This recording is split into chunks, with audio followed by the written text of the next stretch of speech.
Okay, there's 2 pages. Okay, is everyone's in place? I mean, we started late. Everyone should be ready now. Everyone had extra time. Shh. Thank you.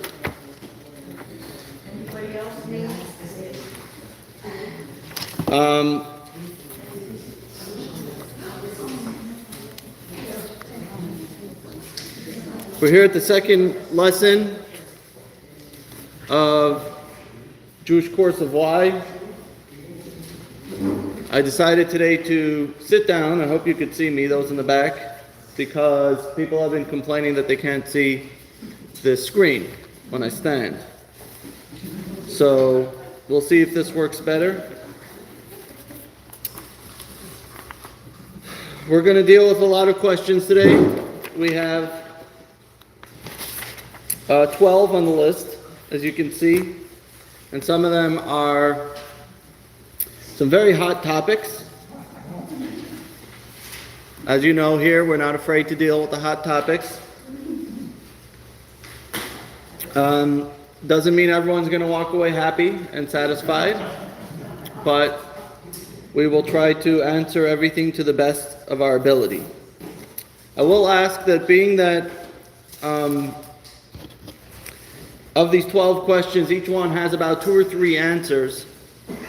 So we're going to hold questions until the end of each section. Okay? Because a lot of questions that are brought up may be answered in the next answer that we're going to present. So, as we did last time, you have the questions and a short synopsis of each of the answers as we'll go through them, and this will help you remember them afterwards when after we discuss it. So the first question is, why are there so many do's and don'ts in Judaism? This is a question that people always have difficulty with. Why is Judaism just all about what I could do, what I can't do, what I could do, what I can't do? So, usually we see this as God's directives. God telling us what to do. This is what you should do, this is what you shouldn't be doing. And there are many areas that perhaps we could feel that it helps us with morality and things that we could that we could make sense out of. But then there are things that seem to be intrusive. Why does everything in my life have to be so specified? To what I wear, to what I eat, to what I could do, to what I can't do. So we're going to present here three answers based on 3 different perspectives.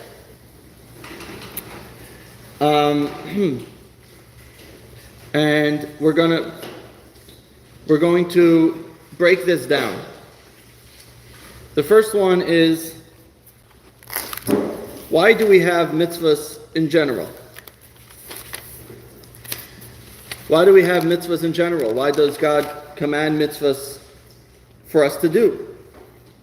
So there's basically 3 reasons that are given why God gives us mitzvahs. And based on these 3 reasons, we'll understand this concept of the do's and don'ts a little bit better. Number 1, it's brought down from the Ramban, Rabbi Moshe ben Nachman, also known as Nachmanides. The mitzvahs are there to refine a person that performs them. And we're going to break these down in a minute. The second reason that's given is that mitzvahs are there to intimately connect us with God. And number 3, the Hasidic reason that's given is to make a home for God in this physical world. So let's break this down.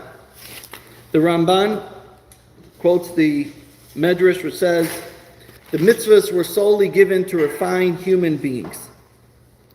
The purpose is to benefit mankind, he says, to keep them safe from harm, shield them from negative beliefs and base character traits, remind them of the miracles and wonders of the Creator, and help them know God. So So what is he saying? He's saying that mitzvahs are about human refinement. It's about bettering our character. It's about becoming more conscious of God, to express our potential, to have spiritual growth. And we might not comprehend everything to its most possible, but we understand that this is ways to make us a better person. A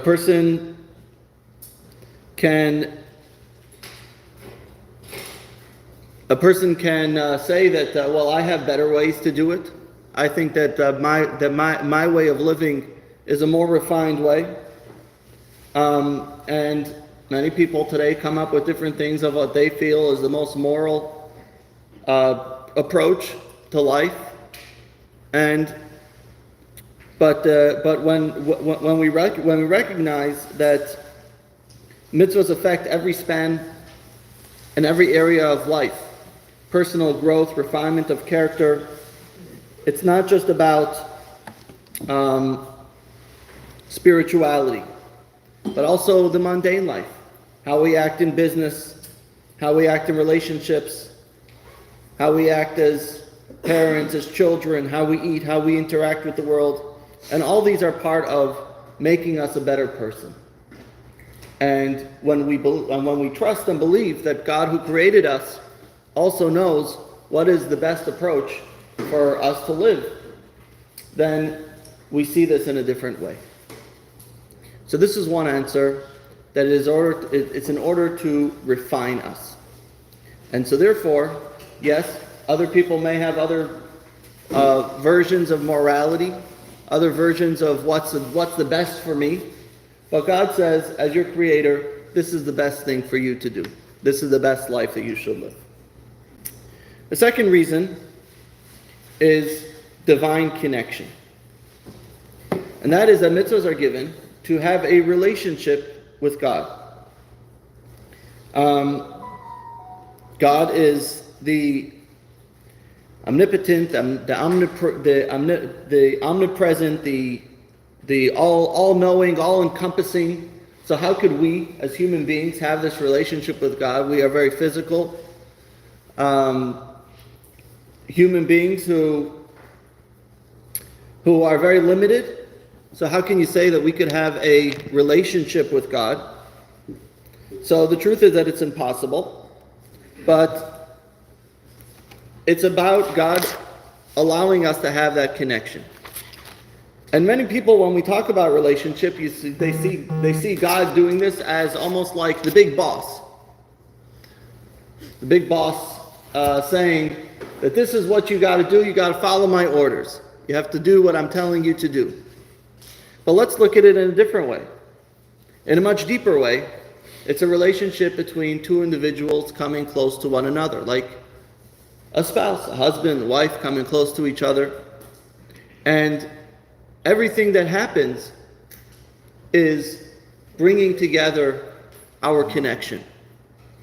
So, for example, if you are in a marriage, so you could say, well, I love you very much, so therefore I'm going to bring you flowers on our anniversary. Right? And then she says, okay, can you take out the garbage for me? Nah, it's not really for me. So God says, there's special days. There's Yom Kippur. Okay, we'll call that our annual anniversary, Rosh Hashanah. And you say, all right, God, I'm going to show up for our anniversary once a year.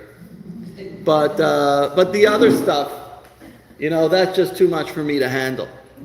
I can't do it daily. I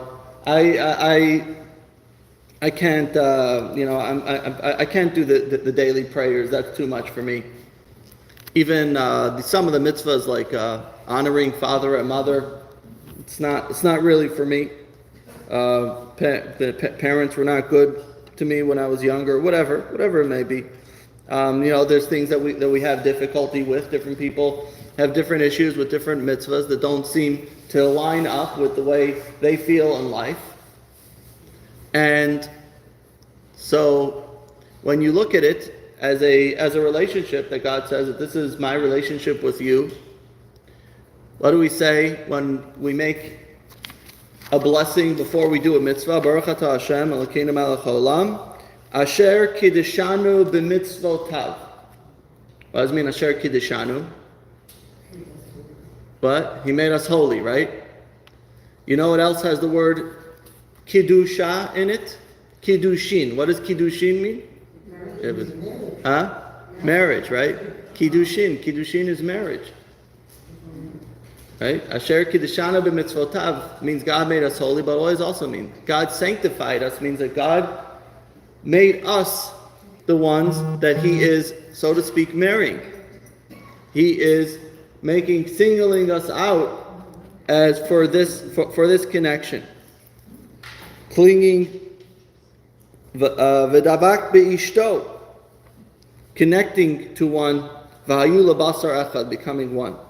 So this is why King Solomon in Song of Songs depicts God as like a husband and wife. It's very romantic. Anybody ever read the Song of Songs? Very romantic. Well, it's not just to be a nice love story, but it's actually supposed to be a parable between God and us. And finally, the third reason is the reason that's brought down in Chassidus, which is the idea that you may have heard me talk about, the idea of making a dira b'tachtonim, making a place for God in this physical world. So, a dira b'tachtonim means making God at home in this physical world, in this place. And therefore, when we talk about making a home for God in this physical world, not only is the physical world important, but it's actually the ultimate. The ultimate place that we can make a dwelling for God is in the most mundane things, in the most physical things, in the things that I eat, in the way that I sleep, in the way that I do business, in the way that I interact with people. This is bringing God to the most mundane places. So to say I'm going to be a Jew in synagogue, but once I leave and I go out to my work, then I no longer have to deal with that kind of stuff. And I'm you know, what's the old mafia saying? Business is business, right? So, you know, I could do what I want because business is business. But so God says, no, there's no such thing as business is business. Every single action that we do, even in our mundane life, is about bringing godliness into the most physical and simple things. And this is called a dir b'tachton, and making a dwelling place for God in this world. And with that we understand it's not about do's and don'ts. It's about, well, how can we bring every single aspect in our life, make it holy, make it godly. Okay, any questions? Okay. Next question. By the way, let's just take a quick look at the rest of the questions. Number 2, which is the one we're going to deal with now. Why do traditional synagogues have separate seating for men and women? We'll skip that one. Why is Israel so important to the Jews? Why does the Bible call for animal sacrifices? Why are there so many Jews in Hollywood? Why does a mourner recite Kaddish? Why do Jews place pebbles on headstones? Why is it necessary to leave flowers at the grave? Why does Jewish law exempt women from certain ritual obligations that are obligatory for men? Why are 10 men required for a minyan? Why doesn't God respond to my requests? And why do Jews eat gefilte fish on Shabbos? Okay? Any specific one of these questions that you really don't care to know? I want to know all of them. You want to know all of them? Okay, let's deal with this really difficult one. Why do traditional synagogues have separate seating for men and women? Sorry, my whole thing got messed up here. So, okay.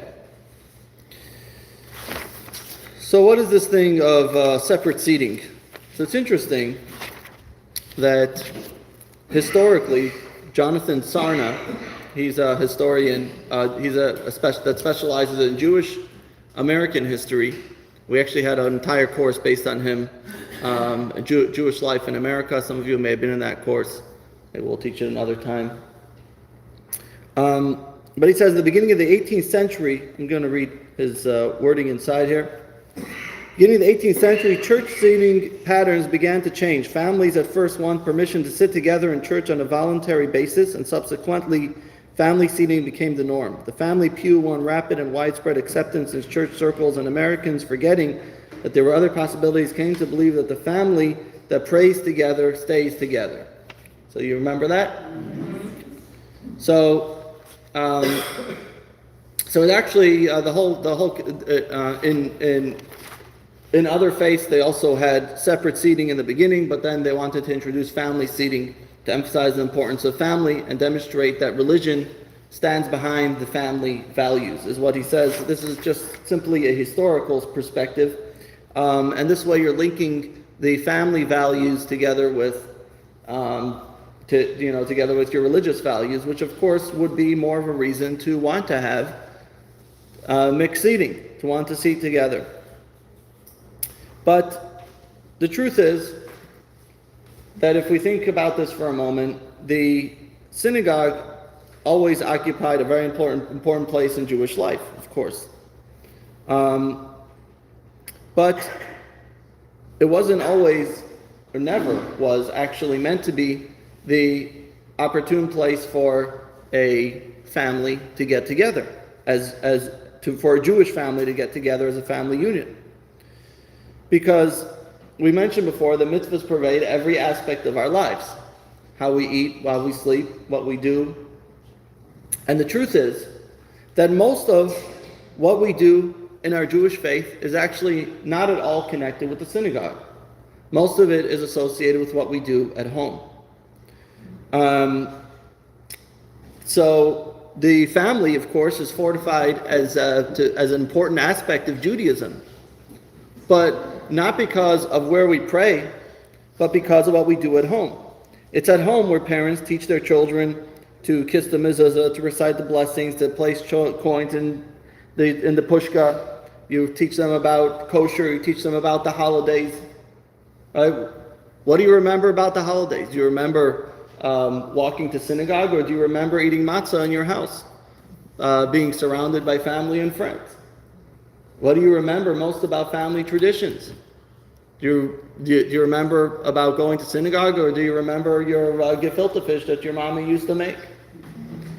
In other words, when we talk about family, when we talk about Jewish life and Jewish traditions, most of it is actually associated with what we do in the home. We see this with an episode of Jacob. When Jacob first left his home, you know the story, he paused on the road and he fell asleep, and he was surrounded by stones.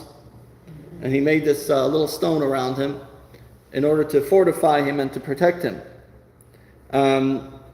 And essentially these stones constituted the first home that he was making. And there was these stones that in this place where the temple, where the Beis HaMikdash was to stand. Why? Because it was here where he put those stones to protect himself, knowing that he's leaving his family for the first time and he needs to create a safe space for himself. And so therefore, sometimes civilizations, they pride themselves with building big, beautiful structures and calling them a house of God. But when we talk about the Jewish faith, what is really the biggest house of God? Each and every home. That is really the house of God. Now, does that mean you shouldn't go to synagogue? I'd be out of business if you didn't. So you definitely should. But of course, it's one of the reasons that I go to visit homes, because we want to bring Jewish life to the home. Put a mezuzah on the door, to put a Shabbos candles for every Shabbos, to put a challah on your Shabbos table. This is really what the Jewish life is about. And so family experiences Judaism together as one unit. The primary place for that is to do that in the home. And then we come to the synagogue. Unfortunately for some, they have a very weak Jewish structure in the home, and so the only place that they could find that is in the synagogue. And then therefore when they come to the synagogue, they say, this is the place of our Jewish life, this is the place of our Jewish family. And that is where the practice of some congregations came about to say, well, we're going to make your Jewish family at home in the synagogue, because they didn't have that structure in the home. Now, I get what you're saying. You're going to say, okay, but that really doesn't answer the question. Okay, so it's all very nice, but ultimately, why can't we sit together? So, the truth of the matter is that when we pray, it's a connection with God. The Talmud says, when you pray, know before whom you stand. At a literal level, you have to know that you're standing in the presence of God. But if you're standing in front of a king, what's the new king of England? What's his name? George, right? You're standing in front of a king. Charles. Thank you. George. George is the grandson. Yeah, George is the next king. If you're standing in front of the king, so you have to have complete focus on the king. Imagine if you start looking around and paying attention to what's happening in the room. And so we have to have complete focus when looking when praying to God. This is what we call kavanah. Kavanah means intent, focus. The prayer is called avodav shebalev, a service of the heart. Our heart has to be in the right place.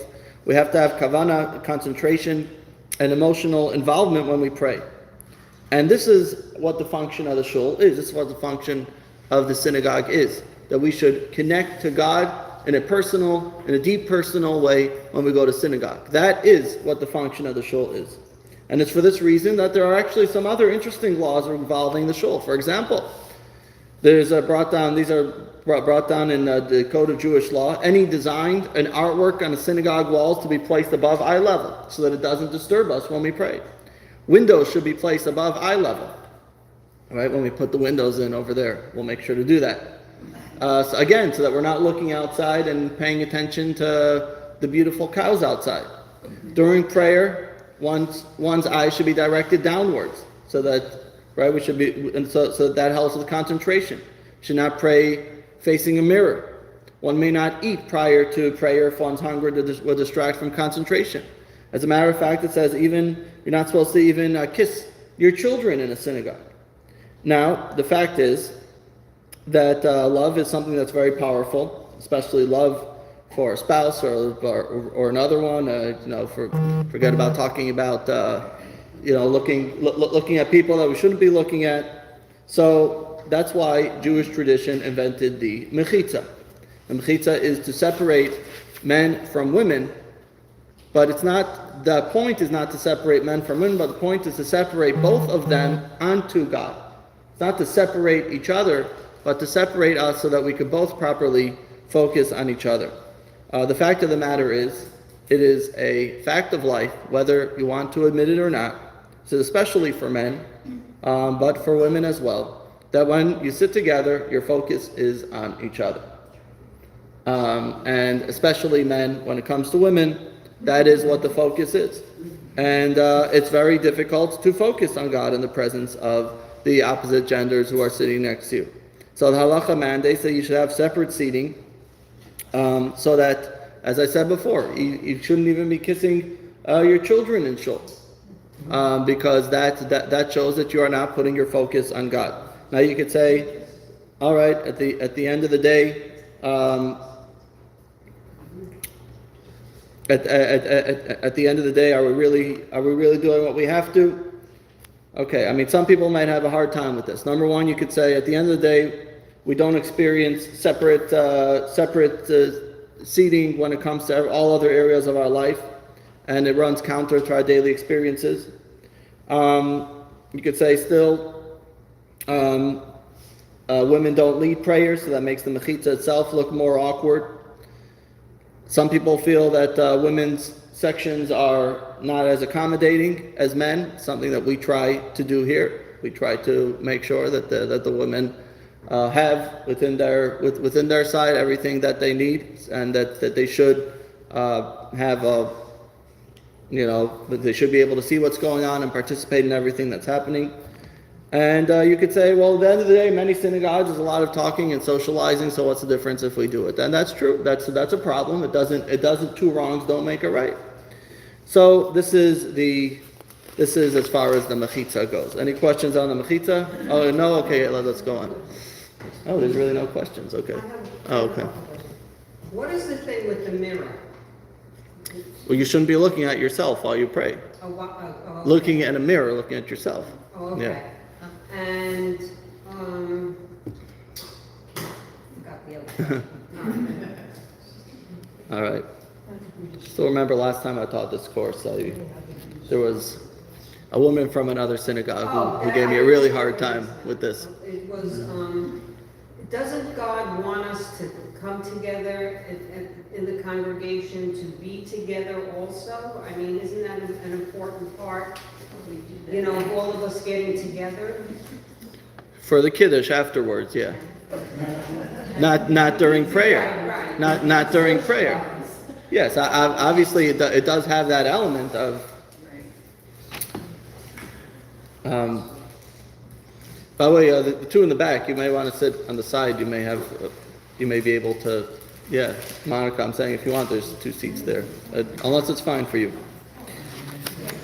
Okay, next question. Wait, you didn't finish the story about the lady from the other congregation. She's not here. She gave me a run for my money. There's no story about it. That's the story. No, he said something, but he started a story. He started a story, but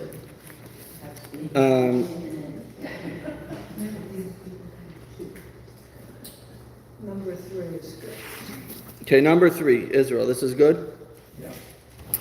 So they say the UN had a special debate to determine what should happen with the Israel-Palestinian problem. So before the debate began, the Israeli delegate took the floor and he said, I wanted to begin with a story. He says, we just read the story that Moses led the Jewish people to the land of Israel. And he was camped near the Jordan, about to go in. He undressed and he went for a swim. And when he came out, he went to the mikvah there. When he came out, he saw that his clothing was gone. And he had nothing to wear, and he became so upset. And he said, what's going on here? It must be that the Palestinians stole my clothing. So the Palestinian delegate says, that's not true. How do you know it's not true? Because the Palestinians weren't around then. He says, okay, now we could begin our discussion. there you go. All right, so why is Israel so important to the Jews? So I could ask for your thoughts, but I don't want to take up too much time. I know you say I speak too fast. You're doing very well. I'm doing good? Okay. So far. But these are some of the typical answers that are given. Jewish people need a safe place to live. It's where our history lies. Our patriarchs lived there. Our holy temple stood there. God promised this land to us. Some mitzvahs can only be observed in Israel. It's a place where the divine is more present and accessible. And the truth of the matter is that all of these are correct. The primary focus of the Zionistic movement, by the way, all these slides you can get online. I'll show you afterwards where. That's one of the primary ideas of the Zionistic movement was that Jewish people need a safe place to live. And because of that, finally in 1948, we have our place. The problem with that is, number one,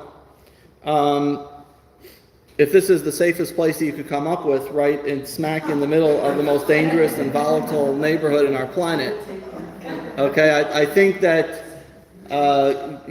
David Yulee Levy, who had the idea of making a Jewish state right here in this area, did you know that in the 1700s he bought land to make a Jewish state? Levy County, right? So anyway, that's a discussion for another time. Florida Jewish history, another course that I've taught. So this would have been a better spot than where they're located now. Number two,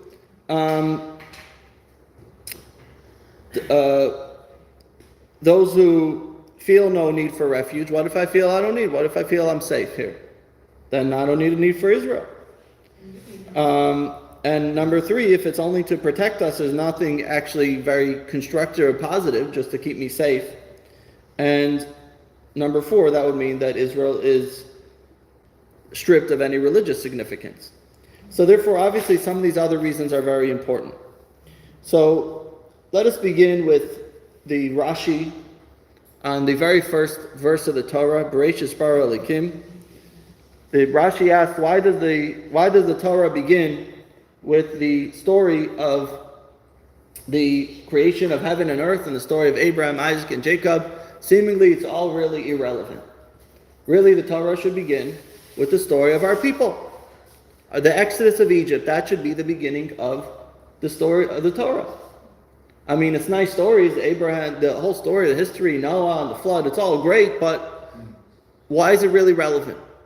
As far as what we need the Torah for, so to speak, is just start from the story of the Exodus of Egypt and giving you the Torah, Mount Sinai. So he says the reason is, I'm going to read the translation from Rashi. It would have been more appropriate to begin the Torah with the words, this month is to you, which is the first mitzvah that was given, which is the first commandment. Why does the Torah begin with that? He says, so that the nations of the world should say to Israel, you are robbers, for you conquered by force the lands of 7 nations of Canaan. Israel will reply, the entire earth belongs to God. He created and gave it to whomever he deemed proper. So in other words, Rashi says, the whole reason that we need that whole story, with the story of Abraham and Isaac, the whole first book of Genesis is all to tell us our rights to the land. Now, seemingly, it really doesn't make sense, because what it's actually saying is that we never had the land to begin with. We conquered it. Right? And especially we're reading the Torah, the last few portions, it's all about conquering the land. And you're learning about Joshua going and conquering the land. So it means that you actually didn't have it. We didn't conquer it all. And aside for that, and Joshua didn't do it as quickly as he should have. That is correct. But anyway, every nation that ever came to existence could have the same claim. That we conquered it. People say this about this land, about the U.S. Why do you have a right to be here? You had stolen land. Why does the Torah even care about the claims of haters and vilifiers? So, the truth is that the Jewish nationhood really does not hinge on a land, but on the way of life. And that's why, even though we were the Jewish people, anybody know what that is? Anybody know where that is? Where? In Prague. That's the Maharal's shul in Prague. Okay. One of the places. So you can say that it's we really don't need a land. I mean, look, we've been living outside of the land for 2,000 years, and we've still stayed Jewish. We still have most of our Jewish traditions, and we still keep the Torah and mitzvahs. You can be a good Jew living anywhere. And so therefore God wanted to alter his Torah to change it. Why? Because the idea of living as a Jew is not only living living life that happens to be in the land of Israel, but as we mentioned earlier, that our mission in the world is to create a society that affects the entire world, to bring God's presence into the entire world. And part of that is to create an entire society that reflects those Judaic values. How do you create a society? Well, you need a land, you need a country. You need a place that every single aspect of that is associated with Jewish life. The legal code, the tax code, the social programs, the healthcare, educational system. Everything is the agriculture, the defense. Everything that's happening is within the confines of Torah and Jewish faith. And the only way we could do that is to have a designated land to say that this is ours. And by the way, I should point out that it's become, as more and more, we'll just call them religious Jews, are living in Israel. Today, it's close to 50% of the Jews living in Israel are Torah observant Jews. And it's starting to become a major question. Should we start changing the bylaws of the state of Israel according to what the Torah laws are. Can you imagine what a Torah, fully observant Torah land is? But it's interesting discussion. Okay, little musical interlude. So this is why God sent Abraham to this land, to the promised land, because God wanted to say that, look, you're living outside of the land, now I want to show you what it's going to be inside the land of Israel. That the only place that you could actually fully live as a Jew in this Jewish society is in this land. But ultimately you could say, okay, so why there? Why specifically there? Do we need that piece of land? That this should be the center of society and Jewish civilization? So there's something very interesting about the land of Israel. And that is that Israel is at the crossroads of civilization.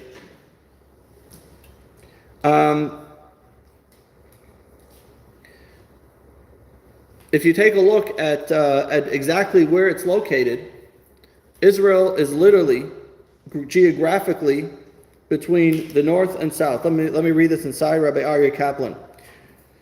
Why did God choose the land of Israel? If you look at a map, you'll see the geographical location of the land of Israel virtually guaranteed that it will play a key role in the tides of civilization. The old world consisted of two great land masses, Eurasia or Europe and Asia, and Africa. It was impossible to travel from Eurasia to Africa without passing through the Holy Land. Therefore, every conqueror, every civilization that passed from one continent to another had to pass through the Holy Land and come in contact with the Jew. The land of Israel thus interacted with virtually every great civilization, all of whom were to some degree influenced by the teachings of the Torah. Besides being a gateway between north and south, the Holy Land is part of a keystone link between east and west. Today, the Atlantic and Pacific Oceans are linked by the Suez Canal, but in the past, most caravan routes linked the Atlantic and Pacific passed directly through the Holy Land. The land of Israel, therefore, literally the crossroads of civilization, its capital and spiritual center, Jerusalem, was the focus of a process where the Jew could interact with all peoples, absorbing all of the wisdom of the ancient world, while at the same time touching every great civilization with the wisdom of Torah. So now this gives explanation of why it's located where it is. But on top of everything, that's one reason of the civilization, but ultimately we still have the final point, and that is because this is the land that God chose. This is the land that God chose when it comes to choice. A real choice is one which doesn't really have a reason. Because if you like the lox and the bagel, and that's why you're choosing it, then that's not really a choice. Choice is when there's two things that I don't have any preference, and I don't like one over the other, but I'm still choosing it. Ultimately, this is what God chose, and this is what He gave to us. Okay, any questions on this Israel discussion? And why are the Jews so against Israel and the United States? We have to educate them more. You are. It's your job to educate them more. But with that being said, I will say, well, part of the biggest problem is that we're not giving them the right answers. Okay, when we say, well, we got it in 1948, that's not the reason why we should be in Israel, because then you could go back to the questions that we asked. If you give them the right answer, why we really belong in Israel, why a Jew belongs in Israel, because this is the place that God gave us, and this is where we could live ultimately as a Jew, then that's a different discussion. It's not, well, we conquered it from you in 1948, and the UN gave us permission to be there. Okay, good, so I don't care about the UN. Now the UN hates you, so fine, right? So we have to start giving the right answers. That's the answer to your question. I don't think any Jew gives the answer because 1948. I think they say because that's where God gave the land, but they don't want to hear it. Okay. I disagree with that, but I mean, obviously for some that's true. But in other words, how are you actually telling them that God gave us? Why? What's the significance of the land? You know, you have to give them the right answer, and hopefully now we'll have a little bit more of explanation of what the importance of the land is. Yeah. After the Holocaust, Jews became more interested in being Jewish in Israel. And it just shows that something terrible has to happen for people to go back to their Judaism. Okay. It's we'll maybe bring that up in a different class. But even in Israel, they're not behaving the way the Torah wants them to behave. So exactly, that's part of the problem. But it's not only the fault of the secular Jews. Part of it is the fault of the religious Jews, that they don't know how to mingle, how to mind that gap between the two, and to understand that just because someone is coming from a different background and someone has a different perspective doesn't necessarily mean they're a bad person or that there's something wrong with them. There's Jews coming from all civilizations to Israel, and there's many different backgrounds. There's Jews from Europe, there's Sephardi Jews, there's Ashkenazi Jews, there's Ethiopian Jews, there's Jews from all over the world. And we have the problem that we think that my way is the right way, my way or the highway, and therefore people have problems to really associate with others. But the fact of the matter is, many of these people, even that they're very secular, they're at heart they're very Jewish. And even if they try to make there's a story with who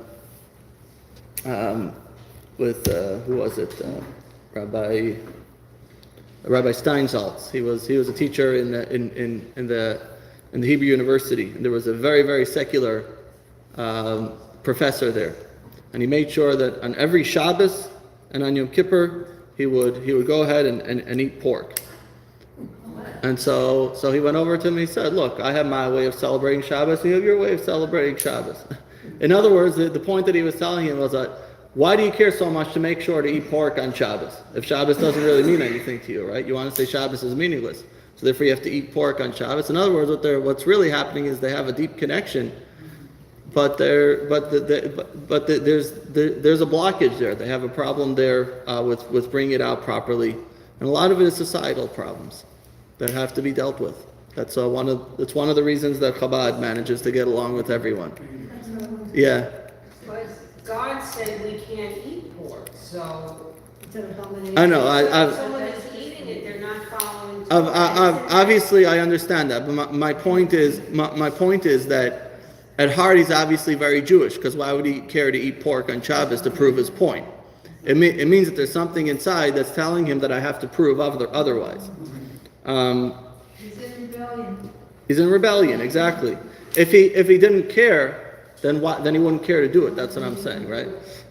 So it's a societal issue that needs to be dealt with, and all the politics that's going on, there's societal issues, and it's a problem. Bring a lot of Jews together, and you're going to have these issues. Do you think that the Rebbe saw that coming? 100%. He's sending shluchim to Israel. He's going back to the 60s when he's sending his groups of shluchim to Israel. And the first question you could say, why are you sending to Israel? They know everything in Israel. Why do you have to send your emissaries to Israel? Send them to a small town in America where they know nothing. In Israel they know everything. But he said no. This is the first and foremost place. Where do you find some of the most active Chabads? In Tel Aviv, which is one of the most secular Jewish cities, right? Okay, so yeah, that's the point of Chabad. What did we do when I was there as a yeshiva student? We would go on holidays in Purim. We went to read the Megillah on army bases. I have a beautiful picture somewhere of a soldier sitting on top of his gun, listening to the Megillah being read. But you say you should do these things on your own. Well, it's like I said, it's a societal issue that. It's a process. We're not there yet. Yeah. But because Chabad is all-encompassing, there are so many people that didn't have conflict, but decided to go to Chabad because Chabad offered them Acceptance. acceptance with a blessing. And that's why many have joined Chabad. Right. Not because of a conflict. But yes, that's what I'm saying. I'm saying that they have an internal conflict. Okay, yes. 2 more questions and then we're done on the subject. Yes. So today, there's a lot of protesting going on in Israel over the judiciary system. Yes. Is there a resolution? Well, part of it is exactly what we're talking about, that Israel really doesn't have a constitution. And part of the problem is because what Israel's constitution really should be is based on the Torah. But that's not what it is. And so they never really made a constitution. And so now they're turning back and saying they see that the country is changing, and that's how these issues come up, and that's why there's such strife there. Because in the Torah, wasn't there with Yisro and Moshe? Well, the Torah tells you how a Jewish court should be ruling, but in Israel that's not the way it is. So it's a discussion that's being it's a very much discussed in Israel. Yes. I don't expect you to answer this because I think we could talk all day about it, but I think it's good to know the woke crowd that we deal with in this country and even in the world have changed the definition of anti-Semitism so that you can literally, they can feel that Israel has to go back to the Palestinians. And if you're a Jew that feels that way. So this goes back to the question that Myrna brought up before, and it has to do with messaging. What is our message? Right. We have to redefine what our message is. But they changed it, so. And that's why that's why one of the most actually the biggest groups that go on birthright are with the Chabad groups, and those kids come back changed kids for the most part. And you have to change the message. That's what it is. They're giving their message. We have to. It's about the message. Okay, let's move on. Why does the Bible call for animal sacrifices?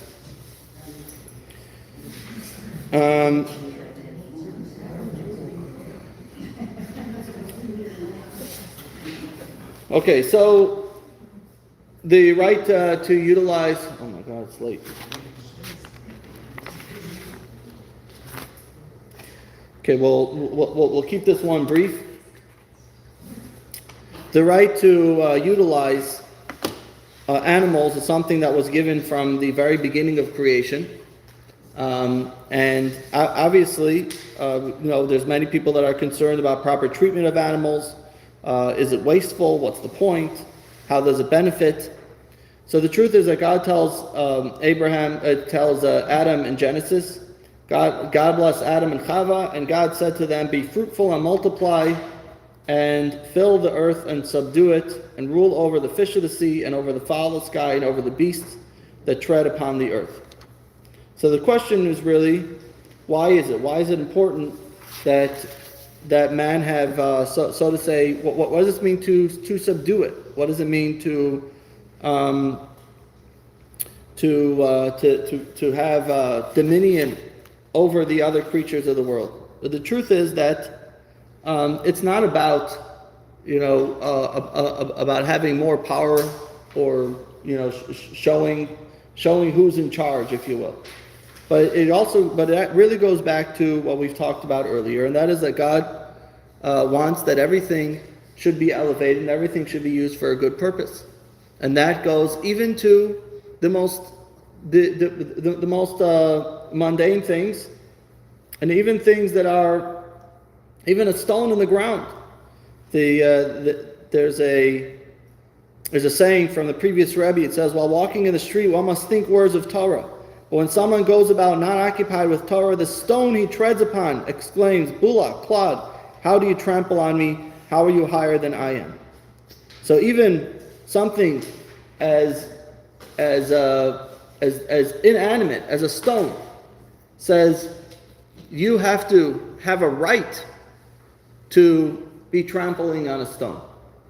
Just because you're a human being, you have the responsibility to show that your existence is worth trampling on a stone. And the same thing is plucking fruit from a tree. And the same is true with animals as well. If you just to consume animals for no reason, that's a problem. But when it's used in order to elevate it for a higher purpose, for something that's more meaningful, in order to bring more meaning, more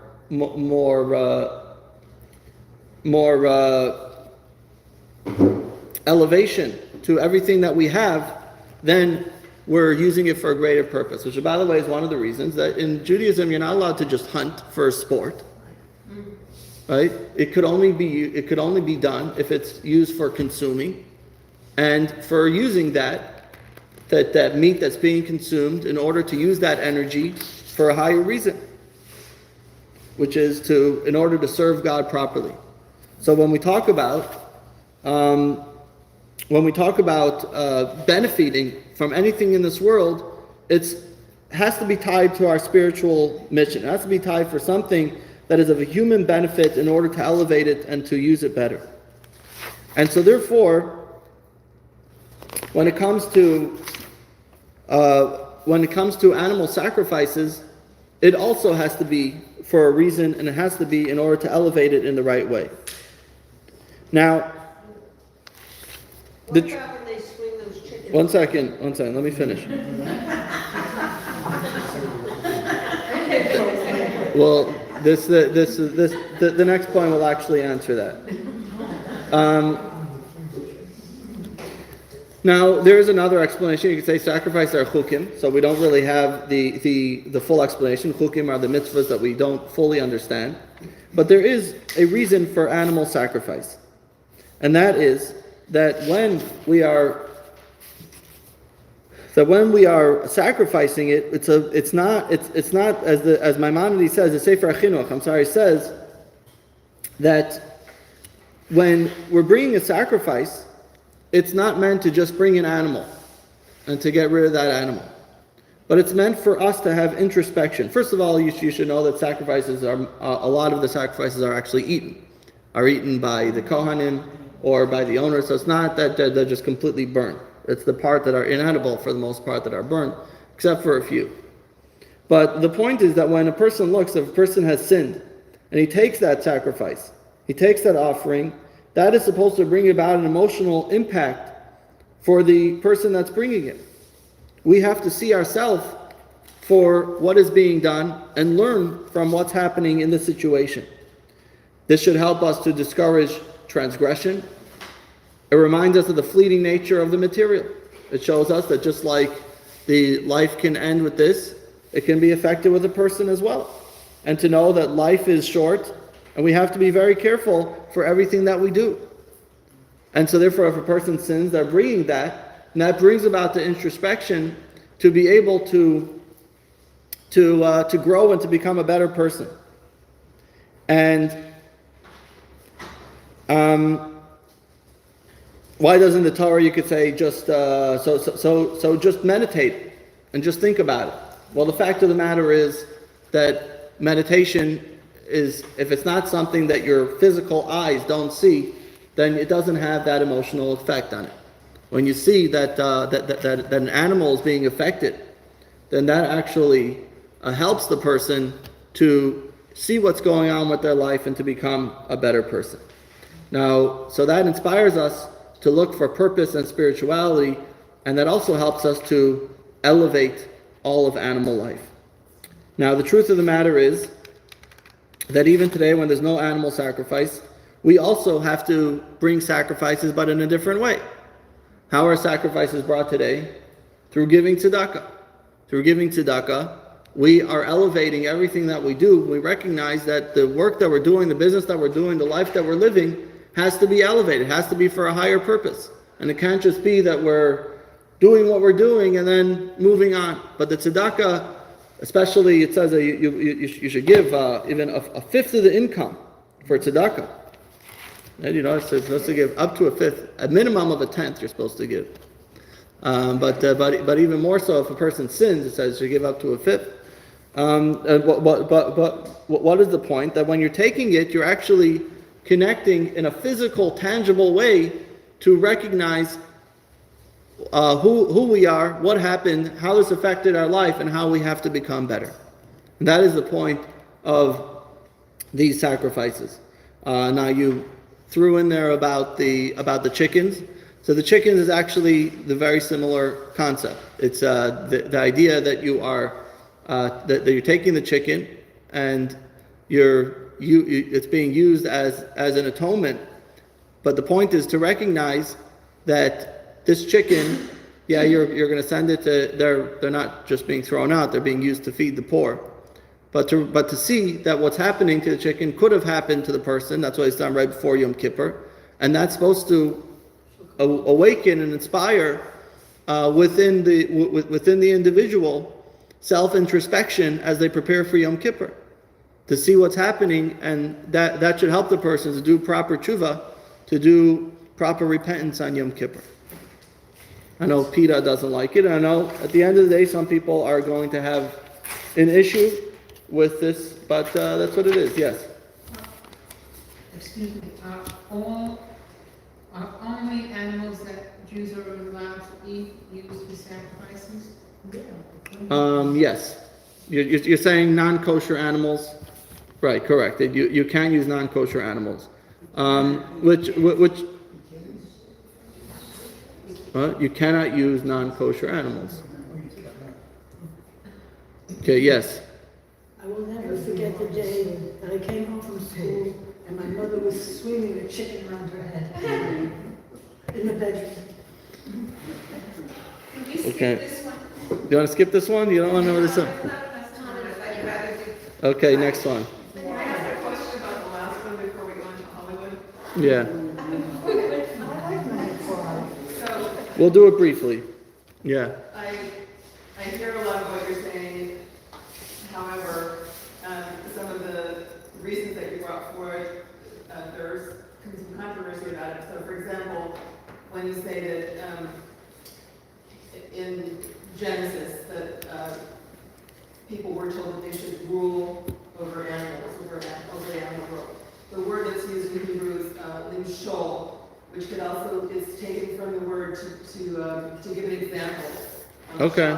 So some people translate it like that. Also, I understand that we were not actually allowed to even eat meat until after the flood. Right. So Okay. So the preferred state of being is vegetarian. Okay, but Noah was clearly given permission to eat animals. Right, but I mean, there are people who say that. Yes. At the end of the day, certain people are never going to be satisfied with any answer that you give. And also with the thing about, there, but for the grace of God go I, when you're looking at a sacrifice for a chicken that you're swinging over your head.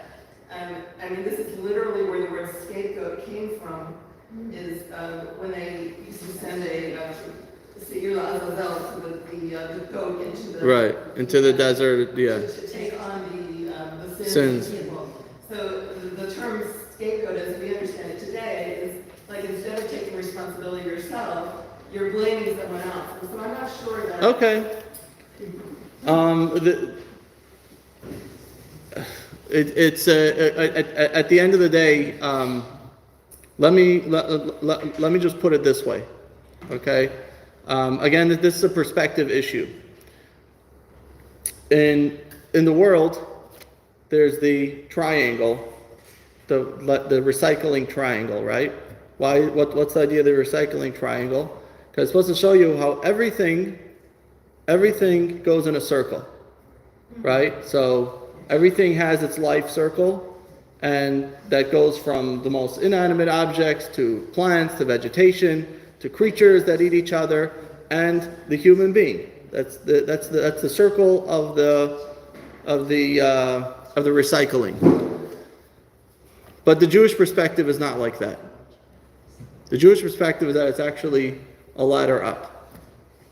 Inanimate, vegetation, animal, and human beings. And human beings elevate the animals, which the animals are elevating the vegetation is elevating the inanimate. And it's a different perspective. And it's very hard when someone's perspective is only about the triangle, where they see the human being as part of the system that's just going around and around. The human being is on the same level as the animal. you have to change that perspective and recognize that the human being was created to be higher. And for a lot of people, they don't want to accept that. But, I mean, just because you're hired doesn't mean you have to. You're higher in the sense that you have an obligation to elevate that. And you're created with the obligation to do so. And I'm you just know, saying, I think there are great rabbis who say that in the time when the temple is rebuilt, we're not necessarily going to have animal sacrifice. okay, that's true. As I said, there's some people are never we're not going to make them happy with anything, but this is as far as we're concerned, the Jewish perspective. I'm just with this question of Hollywood. I'm not going to get very into this. You have the reasons. Jewish immigrants in America in the 1920s, they weren't able to go into other businesses, so they went into Hollywood. Okay, there were no social barriers. There was a lower financial barriers, and coming from fashion and retail, they understood the public taste, and they had a sensitivity to the dreams of other immigrants. It's also because they were very good with comedy. Okay, but the real reason is. And this is the reason that I kept this question in, because this is to teach us that a person, an individual, wherever they are, that God directs our steps for a purpose. And everything is there for a reason. And the Rebbe once told a Hollywood screenwriter, he said, don't destroy something, but build it up. And he said, your job is to bring a positive message in entertainment, because entertainment, the fact of the matter is, entertainment could be very influential. And so the fact that Jewish people ended up there, while there are many reasons in a social aspect that you could explain why Jewish people ended up there, but at the end of the day, wherever man ends up, it's because God puts them there, and it's because they have the ability to have a real change and a real influence there. And so we have to learn from that to also recognize that anything where we end up is in order to have a positive influence. And so that's what I wanted to take from the Jews in Hollywood. Okay, now we're going to go to the next question. Why does a mourner recite Kaddish? Give me a second here.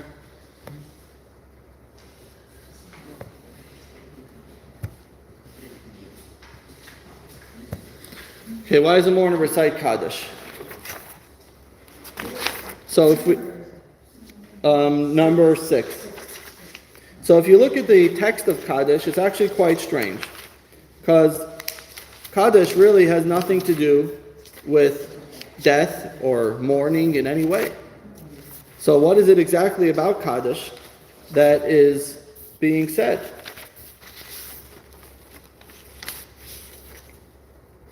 So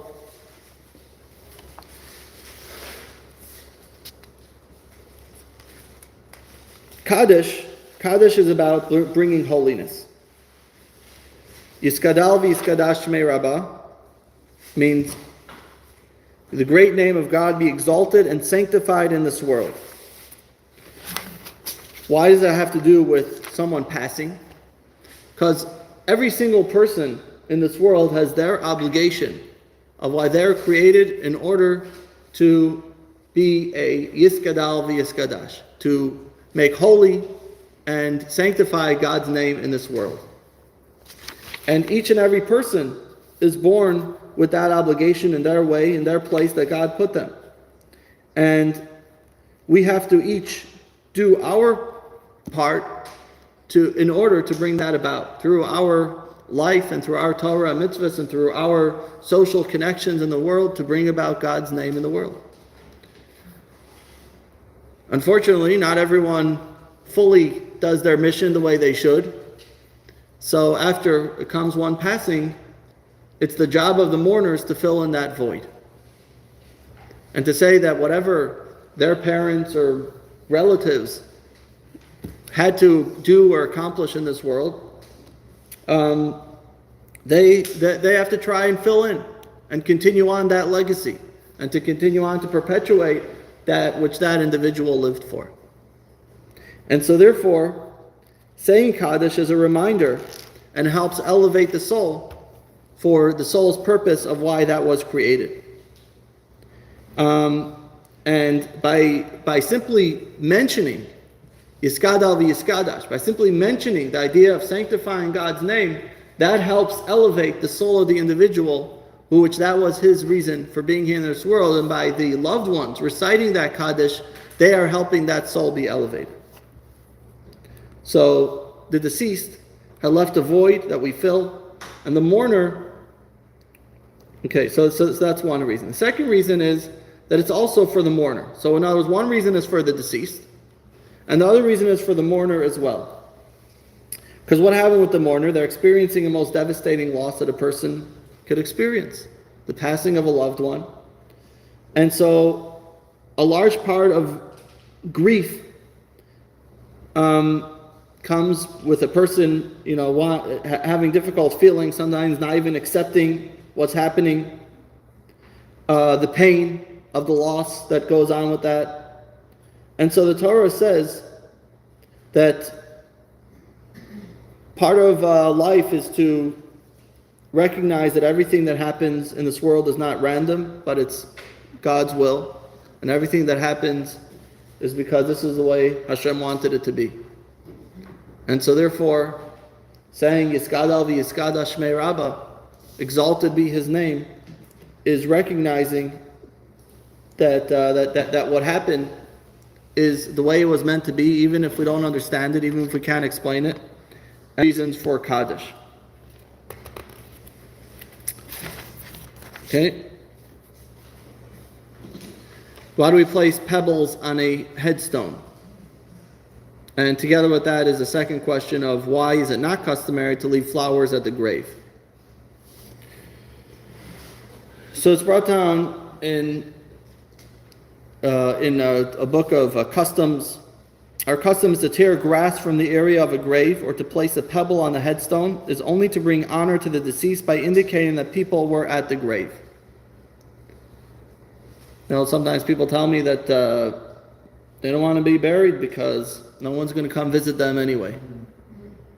Of course, I try to encourage to still have a burial, even if a person feels that way. But by leaving a pebble, that recognizes that someone was there, that they're being remembered, they're being loved. And at the same time, we don't place flowers on the grave. I mean, not that you can't. It doesn't say anywhere that you can't. But it doesn't say anywhere that we do or that's our custom. And this is obviously something that's taken from other customs and other religions. And the idea is to beautify the deceased and the resting place and make it very nice. But the fact of the matter is that while it is nice to beautify the grave, as we know, in Jewish tradition, Jewish burials are associated with simplicity. You take a very simple pine coffin. Everybody is buried in shrouds that all represent simplicity. And so the real way to honor the person is by honoring their soul, by doing things that is in honor of their soul, by giving tzedakah in their memory, to make a beautiful dedication in their memory instead of making a beautiful gravesite, by studying Torah in their memory, by having a Torah class in their memory, by studying Mishnah in their memory. So let's go back here.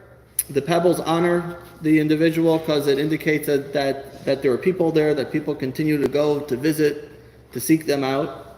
And the flowers are physical beauty, but ultimately it is the spiritual beauty what we really should be focusing on. Okay, next question.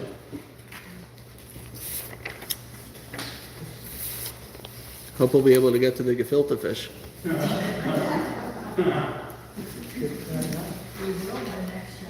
That's right.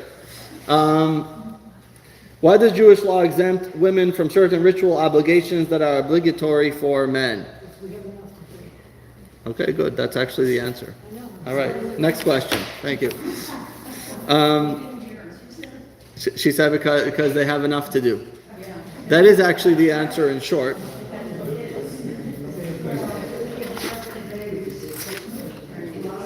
Well, but we have to give a premise to understand that in Judaism, as opposed to the Western society, everything is focused on rights as opposed to obligations, which is good. Western society should focus on rights. You live in a country that you should have rights. But the Torah is not about rights. The Torah is about obligations, and it's about seeing that every person has their mission and their purpose in this world. And that's why there is a concept of differentiation, distinction. Distinction and differentiation doesn't mean discrimination. It means that there are different people with different purposes and different reasons. And the truth is, different raison d'etre, like they say. And the truth is that we find that in every aspect of Judaism, there are those that are fitting in certain categories and not. And this spans not only within people, but as we say, olam shana nefesh, space, time, and people. Everything has its space. In space, we have, like the land of Israel, is considered more holy than the rest of the world. And you could say that's not fair. Florida is also a very holy place. So why is it only in the land of Israel? Well, this is the land of Israel, and therefore certain mitzvahs we have obligations to do in the land of Israel that we don't have those obligations in other places. For example, Shemitah or whatever. Then you have also time. Certain times of the year. A holiday. Yom Kippur, Shabbos is more holy than the rest of the week. Doesn't mean that the rest of the week is insignificant. No, the rest of the week has its purpose. You have to work during the week, and then you have to elevate it on Shabbos with a day of rest. Yom Kippur is a holy day. Doesn't mean that the whole year should be holy because of Yom Kippur. No. It's once a year when we focus on the holiness of Yom Kippur and forgiveness, etc. Rosh Hashanah is a very holy day. Should this mean we should blow the shofar every day? No.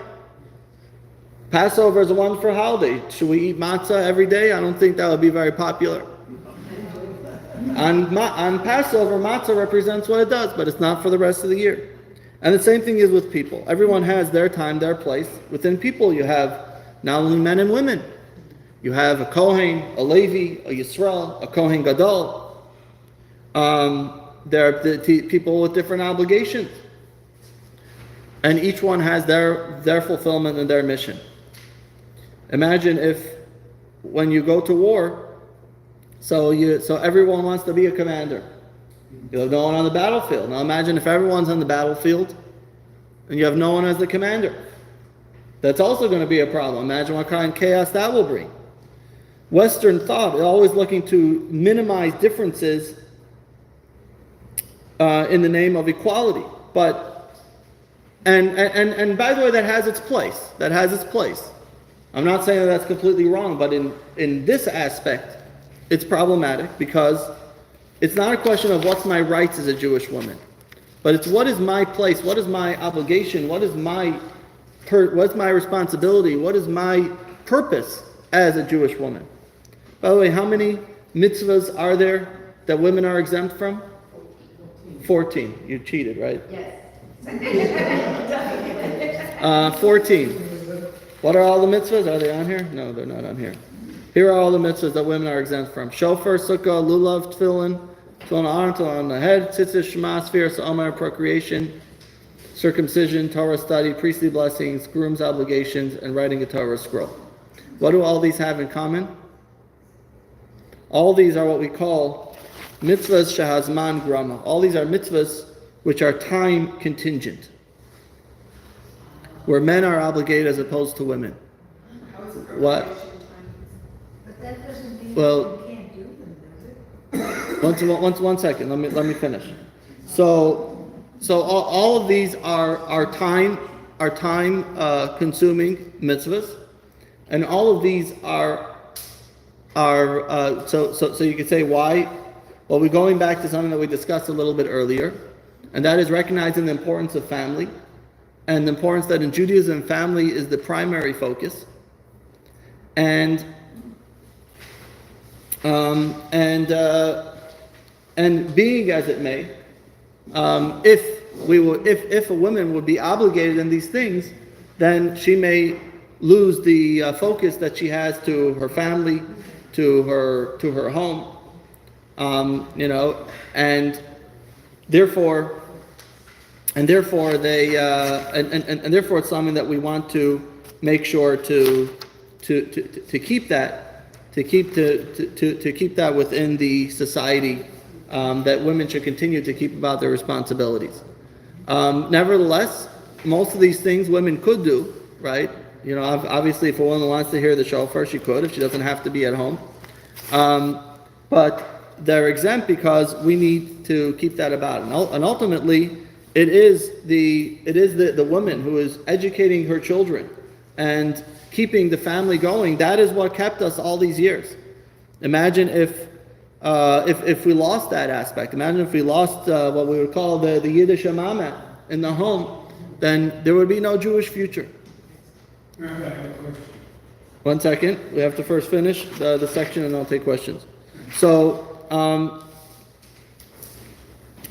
now, we're not saying that the Jewish model is saying that there should be no identity and no spiritual life other than her family. We know that the very first woman she was called Isha, and also she was also called Chava. Isha means like Ish, similar to the word Ish, which means man, is also Isha, woman. That's about her self-expression. That's about her being a woman, and the woman's ability to express herself as a woman. Chava is about the giver of life. Let me finish. Chava is about the giver of life. The giver of life means someone that is able to, number one, physically give life, and also to be a model for the future, to continue to create and inspire both physically and spiritually. And so, if there will be things that are potential conflicts with what a woman's obligation is, so those things the woman is exempt from. Where was the Garden of Eden? 1 second. Let me first take the other questions. Well, you had a question back there. Yeah, on your list of 14, it was really interesting. But for example, the word show, and time we recite the Shema, women certainly participate. Right. Yes. But they're not obligated, because Shema is at specific times, morning and night. So where did it come to, and what about Judaism, that a woman cannot do an aliyah or go up? Where did that come from? So that's really a different question, because that's a question that goes back to the synagogue with the mechitza question, and that has to do with the fact of the losing focus in the synagogue, and that's a matter of the modesty that's involved with that. In other words, yes, women do have an obligation to somewhat to study Torah, but when it's done in a public forum, in a synagogue, then that goes back to that question. Yes, Shirley, you had a question? Where was the Garden of Eden? Where was it? Where is it? It's there is a physical place in the land of Israel that's known to be that, but really I think it's a spiritual place. I don't know if there's like a specific area that we could say is the Garden of Eden. But it was in Israel. There's a place in Jerusalem that's called Gehenna. It's called hell. Yeah, I mean it was in Israel somewhere. Yeah, someone else had a question? Why was procreation on the list? It's the male's obligation because the female, the women it's the male's responsibility to go out and to find a wife, and therefore to help bring a family. The women don't have the obligation to go out, because the nature of men is to go out and find things, to go out and hunt, so to speak. This is referred to.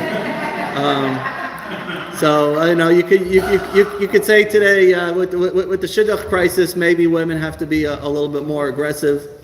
but it's the obligation. So that's something doesn't really have to do so much with time, although it is time also, because it's only certain times of the month or whatever. Rabbi, Yeah.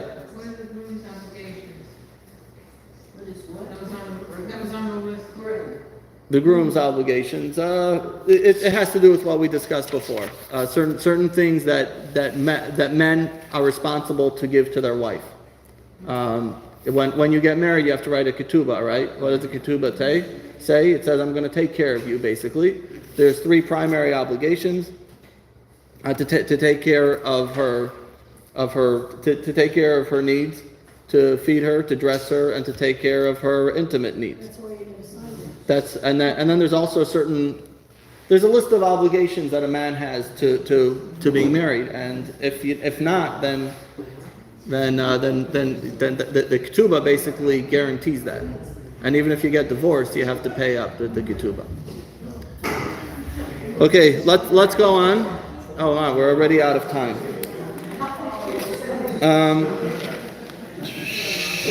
Okay, it's we could do one more since we started a little late. Okay, I'll try and do 10 and 12 quickly. 11 we'll have to save for next time. Why are 10 men required for a minyan? One of the big questions is that actually the whole concept of prayer we actually learned from a woman named Chana, who prayed for her son Shmuel. We read this in the Haftarah on the first day of Rosh Hashanah, the story of Chana.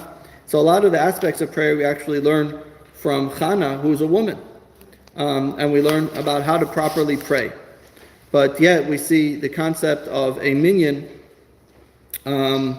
that is men. I know some people say the rabbi is orthodox where they don't allow women for a minyan. Or sometimes they'll say it's the Chabad doesn't allow. It has nothing to do with Chabad, by the way. Chabad did not make this up. It has nothing to do with Chabad. This is something that goes back to Jewish law. What we do find interesting is that there's a mitzvah called Kiddush Hashem. Kiddush Hashem means sanctifying God's name. For whatever happened, if something happens and a person is obligated to sanctify God's name, it says if it's done in front of 10 people, that is considered sanctifying God's name in public. And over there, actually, we say women are counted in the minyan. If you have 10 people, men or women, it's considered sanctifying God's name in public. But when it comes to communal prayer, then they're not counted in the minyan. So why over here, yes, and over there, no? So the answer is, it goes back to what we've been talking about until now, and that is when it comes to obligations. You could be part of something that you are obligated in, but you're not counted as something that you're not obligated in. This is why, for some things, there are discussions of sometimes women coming together and making a minyan or something that they may have an obligation in. For example, benching, if to make a mezuzah to get together for that. But ultimately, it's a question of obligation, being that men. Now, when I want to clarify that when we say women with prayer, there's 2 aspects of prayer. One aspect is praying in general, which that women are obligated to pray in general. But the time aspect of prayer, which means praying 3 times a day, in the morning, afternoon, and evening, that is a time prayer, which is a time obligation, and that's when they are not obligated.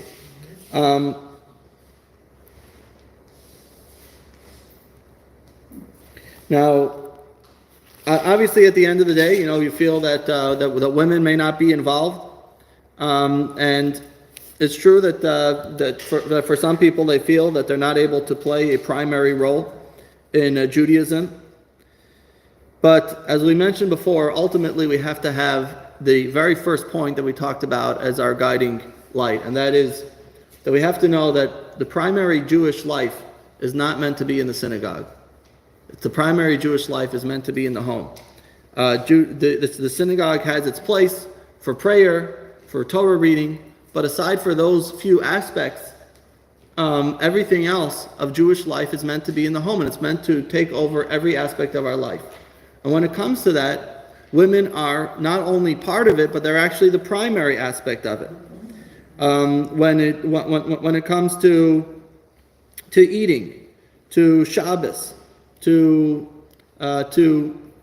intimate things that happen in our lives, to giving charity, to education, things that are so part of the dominant aspect of Jewish life, we tend to forget that is what's most important. The last century has taken things that are really not important and made it the most important aspect of life. The last century has taken things like the synagogue, which yes, it's a part of synagogue, but you take a look for the first few hundred years, and there wasn't even a synagogue at all. You had the Mishkan, you had the tabernacle, and that was a central part of all Jewish life for the holiness, but everything else was in the home. The synagogue is a relatively new concept, and the idea of making that the primary and central part of Jewish life is not really what Judaism is about. Judaism is about encompassing everything in our life with Torah and mitzvahs. And when we see that as being what it is, then you realize that it's not that the women being secondary, but actually primary. But actually being primary in everything that happens in Jewish life. And it's a matter of a change in perspective. The big thing too is that the child isn't Jewish unless the mother is. 100%, yes. That's a big thing. Yes, that as well. That's actually one of the questions that maybe we'll get to. All right, it doesn't look like we got to the gefilte fish, but we can put that for next week. I mean, unless everyone, does anyone have to leave? Okay, if no one has to leave, I'll do this briefly. Oh, no, not next week, in 2 weeks. Okay, I'm going to do the last one, the gefilte fish question, and then we'll call it quits. Okay, why do we eat gefilte fish? Because our grandmothers did. Okay. Why did our grandmothers? Why did our grandmothers eat it? So we have to first realize what is the concept of fish to begin with. Fish is obviously something that's eaten on Shabbos,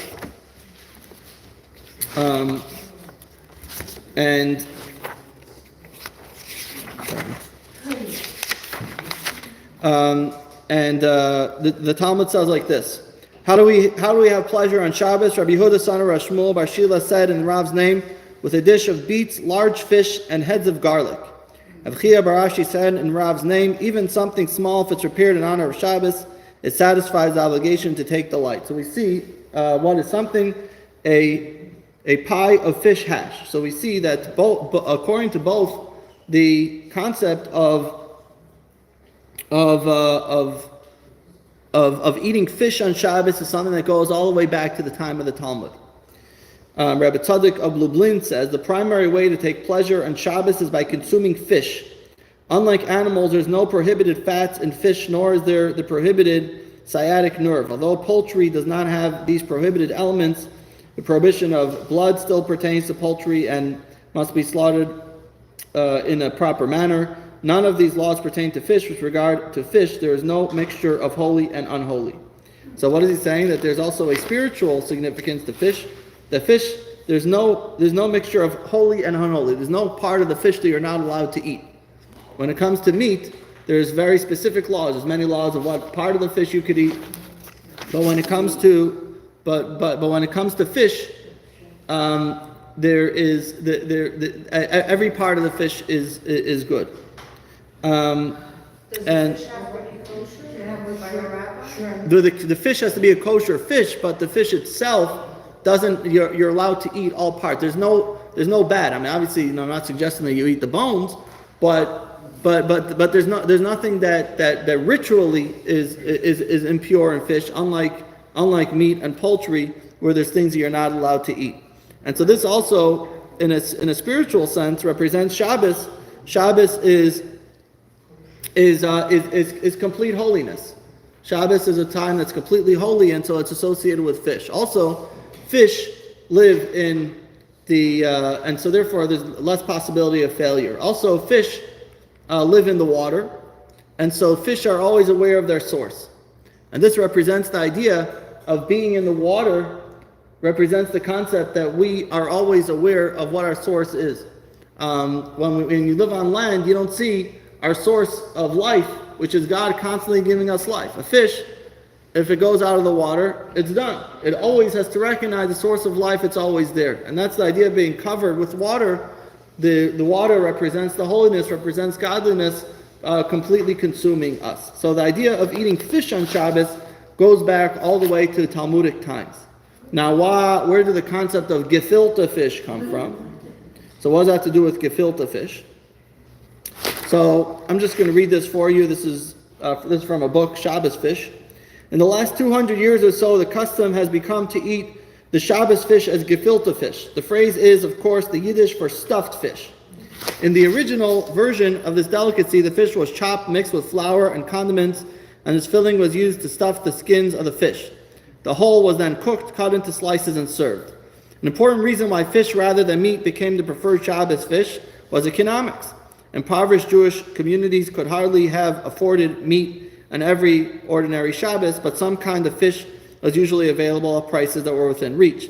The utilization of every morsel was important for a poor community, and the making of the gefilte fish, the housewife could use every ounce.